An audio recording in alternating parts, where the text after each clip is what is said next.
رات 2 بجے بیگم کے موبائل کی لائٹ جلی۔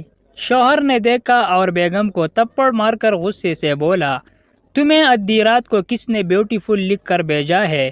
بیگم نے موبائل دیکھا اور شوہر کو تھپڑ مار کر بولی، اینک لگا کر دیکھ اندھے، یہ بیوٹیفل نہیں بیٹری فل لکھا ہے۔ ایک لڑکی تیسری بار ڈرائیونگ لائسنس کا انٹرویو دینے گئی۔ آفیسر، اگر آپ گاڑی چلا رہے ہو اور سامنے ایک طرف آپ کا شوہر کھڑا ہو اور دوسری طرف آپ کا بھائی کھڑا ہو تو آپ کسے ماریں گے؟ لڑکی، شوہر کو۔ آفیسر، ارے میڈم، آپ کو تیسری بار بتا رہا ہو کہ آپ بریک ماریں گے۔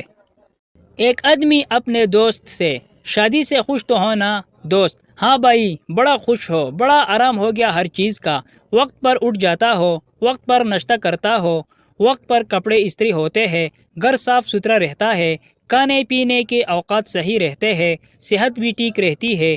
آدمی، چلو اچھی بیوی مل گئی تمہیں جو اتنے سارے کام کرتی ہے۔ دوست، نہیں، سارے کام تمہیں خود کرتا ہو، بس بیگم نے ہر کام کا وقت مقرر کر دیا ہے اور بڑی سختی سے عمل کرواتی ہے۔